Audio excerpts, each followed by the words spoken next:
This is the greatest time in the history of the world to live.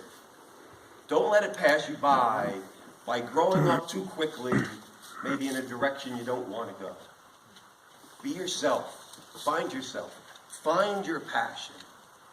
Find someone you can trust that you can tell your goals to. After you write them down and put them on your mirror or your bedpost or write them on your shoe. In our locker room, which was a great locker room, there was just motivational stuff everywhere, plaques, this, that, and the other. I would always have the guys at the beginning of every season, cross country, write their goals on the locker, leave them there. Not the entire season, but as a reminder in the beginning. Then we take them down, then maybe we had another assignment, we put up something else. And at the end of cross country, and we were fortunate to have our own locker room, everyone was out. Whether you had an All-American certificate or you ran at NXN, we purified. Everyone came out of the locker room. Everything came out. For a couple of different reasons. Locker rooms get pretty disgusting. So I could get the maintenance guys in there. But they had to earn their way back in. So we had a list of standards. And no one got grandfathered in. Matter of fact, the first week of the season, everyone had to use the phys ed lockers. Whether you ran 410 or 9 flat. Because we all need to be humble.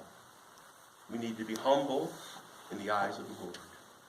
Story last. Take you back to New York City, 1940s. The coach's name is Lou Little. Sport is football. In the back of the room is a young fella. It's basically Coach Little's gopher. Go for this, go for that. Get my coffee, put the tackling W's out, do everything. He was really like a mini assistant coach before coaching staffs were absolutely positively huge. And back then, the Ivy Leagues were Columbia University, by the way. The Ivy Leagues were the cream of the crop in every sport. And this is one of the best teams Columbia ever had. And on the Monday night before the national championship, they had the AP, the UPI. Now we're fortunate to have a real playoff and have a true champion. They did it by the polls. Columbia was #1 in the country and undefeated. And some guy comes in to Lou Little, and the lights were a little dimmer. Tom's still all the way in the back. Coach Little gets the telegram. Reads it like this. He winces. He says, "Tom, at the end of the meeting, see me down here, please." Tom says, "Yes, sir." At the end of the meeting, Coach Little puts his arm around Tom. He says, "Son, I have some bad news. Your daddy died." Tom put his hands in his head and head in his hands. I cried a little bit, but said, "Yeah, my dad's been sick for a long time, and kind of expecting it." And Coach Lou Little said, "Listen, don't worry about the game. We'll get by. I know you're very valuable to Columbia University, but don't worry about the game. Don't come back. Bury your dad." So the week passed. On a Friday night, the lights dimmed. Coach Lou Little doing his hocus pocus, getting ready to roll. Does his thing, motivates his team. They're ready just to. It's like a scene from Notre Dame, and they're breaking down, and they're playing like a champion today.